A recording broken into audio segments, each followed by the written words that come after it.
This is the Momentum Podcast. Hey everybody, this is Jeremy Bergeron, business strategist with Alex Charfen's amazing team. In this episode, Alex continues a conversation with some of our members about the communication structure that we teach. It's called the Charfen Cadence. In this episode, you'll hear them talk about how they're able to leverage the most precious resource we all have, time. You know, there's a reason why so few entrepreneurial CEOs are successful. It's because they don't understand how to leverage time. So listen to some of our members talk about how they've been able to do that using our framework. I think you're going to love this one.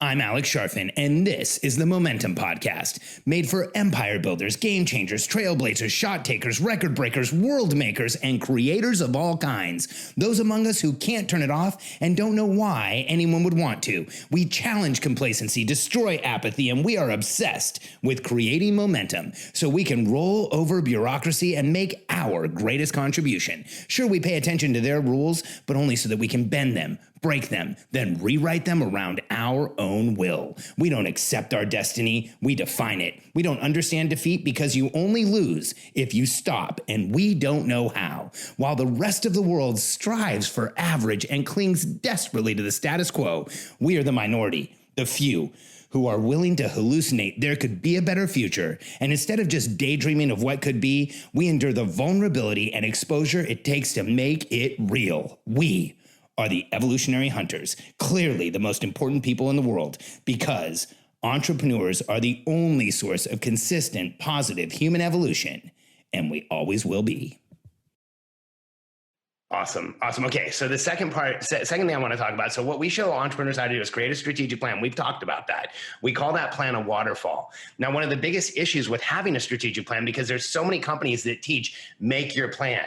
The challenge is if you only have a plan, it's an inert object. It doesn't matter. It's not going to go fix everything on its own. The second part is setting up a structure through which you communicate. And why the reason I wanted to have you guys on to communicate this to everybody is because here's what I always tell entrepreneurs. If you don't have a structure within which you communicate, nobody knows what's going on. And I think immediately what everybody thinks themselves is, that's not right. They know. I tell them. It's okay. And they try to start self-soothing, and I can watch it when I say it in groups. The people who get squirmiest, I know, are the ones who are communicating the poorest. So when it comes to communicating with your team, what has that cadence structure of meetings and targeted interactions done for you? And just so that we can stay out of order, Amanda, I'm going to come right back to you to answer first. Okay. Well, I kind of alluded to it a little bit, and Alex and I talked many times about me dragging my feet about doing the one-on-ones, because to me, I started doing them finally, and then they were just painful because it was me kind of having them all report to me on their projects instead of turning it into more of a dialogue of, and at Summit, we talked about that, of turn it more into wait, how can I help you accomplish what you're supposed to accomplish? And still some of the times they are quick meetings and they got what they need. And then yesterday, every one of my weekly interactions was an hour long because we were dealing with some stuff. But it was mostly, I feel like I'm a coach now to them, and instead of a boss that they have to come and report to. So that's changed my interactions with everybody hugely. Well, I think what you just said is so important, Amanda, because what I heard is you've stepped out of trying to be a manager, which we all are very challenged by, and you've stepped into a firm leadership position, because whenever somebody says, I'm coaching, what you should hear is, I'm leading. Right. So what has that switch from management to leadership been like for you?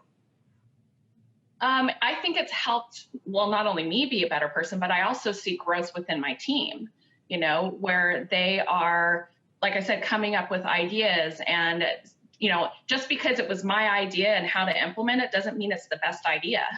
And they all kind of, and I kind of had that perception for a while too. But once I opened the doors to allow them to kind of talk to me and ask me, well, can we do it this way? And this is why. I'm like, oh, that makes perfect sense. You should have come up with the idea to begin with, So the growth of them as people and as employees is amazing, and it makes me as happy as the revenue growth does. Yeah. That's so awesome. Congratulations, Amanda. It's such a massive change from where you were. And we can give you the content, but like, unless you implement and are willing to be open to change, then it doesn't matter. And like the amount of shit, every time I see you, I feel like you've changed a year, but I've only seen you like a few months ago. So I just want to acknowledge that, like, that's a massive amount of like mental shifts you've gone through.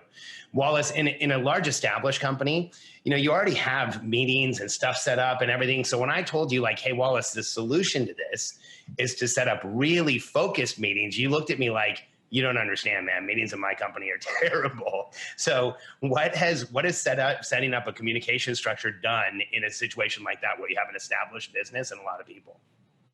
So I hated meetings previously, because just everything we talked about, they were so unproductive. They were so unstructured. Everybody felt like it was a waste of time. And so, really not only me, when I heard about all the meetings in the Cadence, but those people on my team, where I started talking about going, hey, we're going to meet every day with this huddle. Really nervous about it. It just looked like so many meetings, right? But the incredible thing that happened is that adding that focus, where there was actually like a clear choreography and predetermined outcomes to what we're trying to do, it changed meetings to something that we really looked forward to, that we got a ton of value out of. And the biggest surprise for me was how efficient we were able to be very, very quickly with those meetings. Within, a week or two, our meetings were running faster than you had led us to believe. You kind of gave us predetermined ideas of, it should take about this much time. And I was like, oh, that's not that much time a year. And we do it way faster than the numbers that you put out, but we get a real usable outcome from every single meeting. And one of the big benefits for me personally is that I feel better in touch with most of my team. But since there are these defined times where you get to ask for whatever you need, in a huddle, if there's a critical issue, you've got your weekly report to communicate with me. We've got weekly one-on-ones to communicate with whoever your direct supervisor is. It has almost entirely eliminated all of the gotta-sec moments where people would poke it and, hey, quick question for you. I need this. Can you do this? Can you do that? Pretty much all of that is gone. And I had no idea how much time I was spending putting out those little fires all day. It completely changed my ability to move into a strategic, forward-looking role within my company, rather than like chief firefighter. Oh, it's so awesome, Wallace. So awesome. In that transition from like the firefighter to the strategic role, have you, one of the things that I think we don't realize as entrepreneurs is the physical toll that being in an uncomfortable environment takes on us. And it's not until that discomfort's removed that you go, whoa, something was really bad wrong here. Did you feel that transition?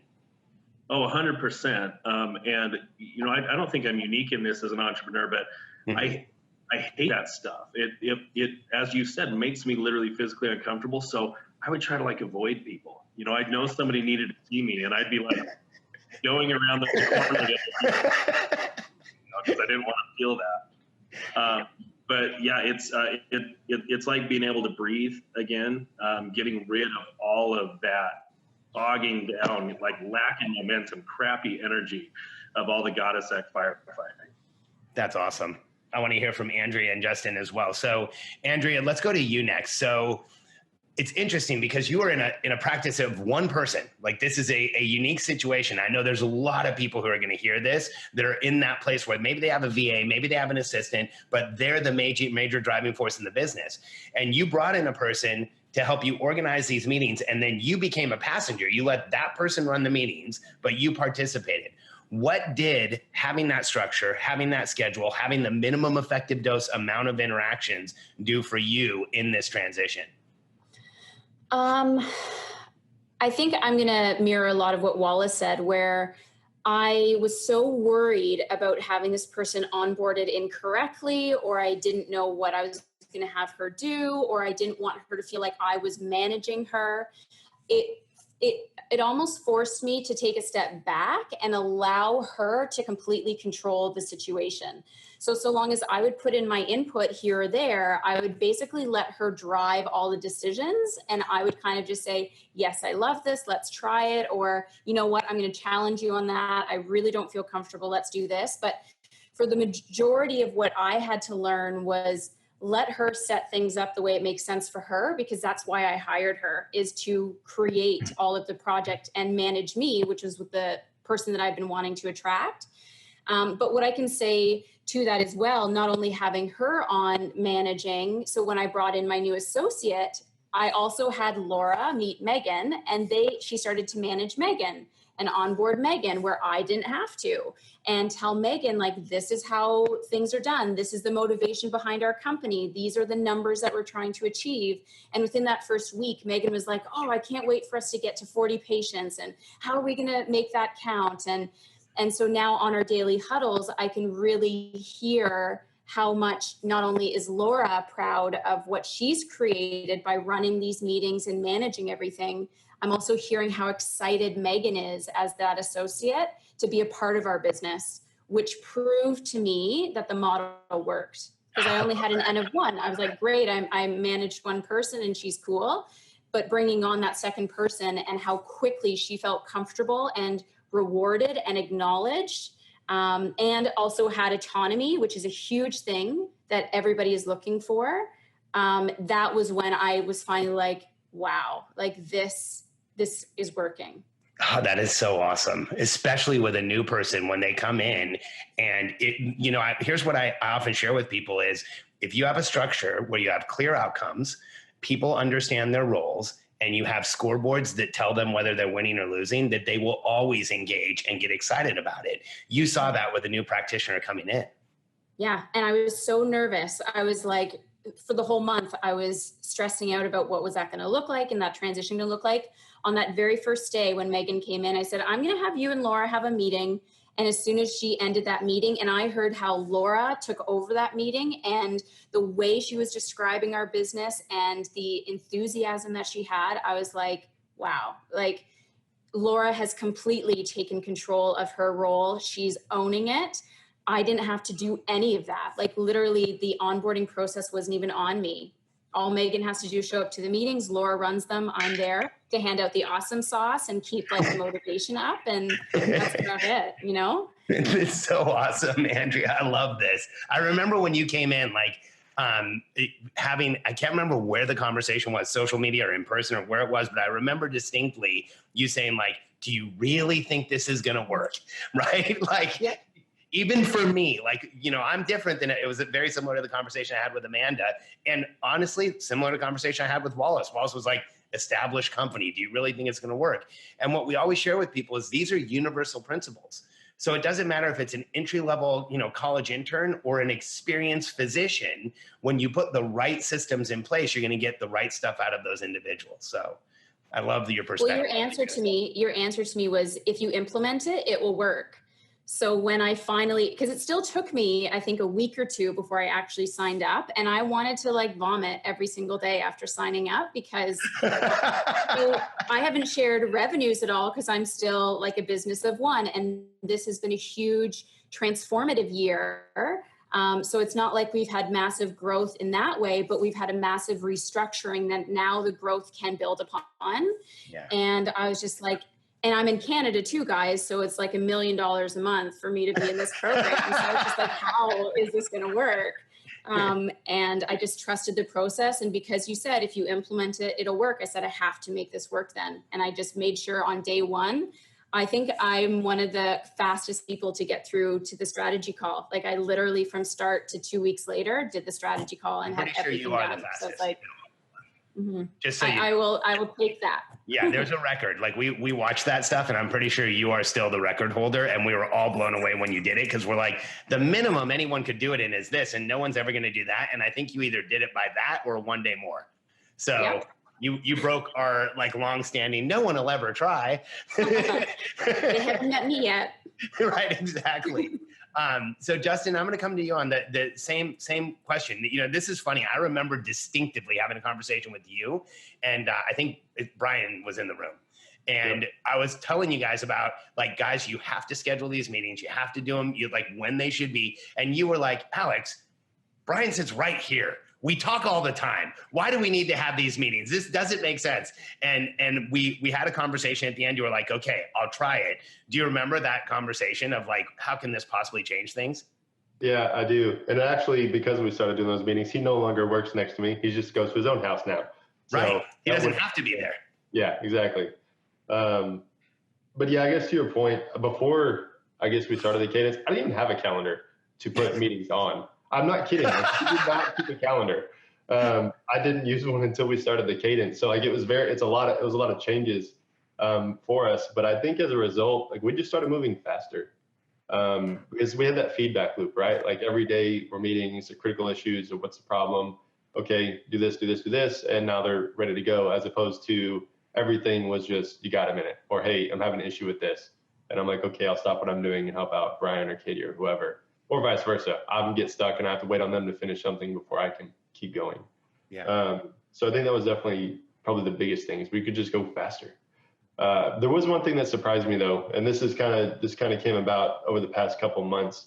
Like since doing the meetings and having, the constant feedback from them and them to me, I found out like when I'm not present for those meetings, like not, I'm physically absent, but like when I'm not there mentally, that was a sign, and you guys helped me figure it out. But like I'm overwhelmed and I have too much going on. And so that was kind of something I didn't expect to happen out of those normal communication, calendared events. So I thought that was really neat. Obviously, you know about all that, and that's something I'm going through right now. Yeah, I want to dig in for a second. Just pause for a second, Justin, because what you just said is very profound, and I don't want everybody to miss it. Because here's what I just heard was, once there was a normality and a process to the meetings, I now could understand when I wasn't checked in, it was me. Like I was overwhelmed because the meeting process was normal, because the meeting process was standardized. If I couldn't pay attention, that became a gauge for me. Like that is really profound, because for most entrepreneurs, where do you realize that you're overwhelmed? Prior to that, how would you have realized you were overwhelmed? I don't think I would have. Right. I don't know. Right. Really That's the key. Like I just would have been angry and like, why is stuff not getting done? And right. Poor Channing. Yeah. No, it's I have nothing to gauge it from. Like I never worked in corporate America. This is my first business. So like I have nothing to, compare it to. Like, how is it supposed to go? I have no idea. So like just having that in place really it puts me on the right path. So. Yeah, for sure. For sure. It's such a game changer when you can start to understand where you are based on how you're reacting to the systems in your business. It's massive. Hey everybody, this is Jeremy Bergeron. Thank you so much for listening again this week. On behalf of the entire Charfen squad, we send you a ton of love. If you want to know how we're able to help the people we work with grow their business so quickly, I'll tell you why. It's because we give them back tons of their time, their effort, their energy, and their focus, and we allow them to get to a point where over 50% of their time is in strategic thinking. It's in strategic activities, and that's what's going to explode your business. If you want some help, head over to billionairecode.com/apply-now. That's billionairecode.com/apply-now.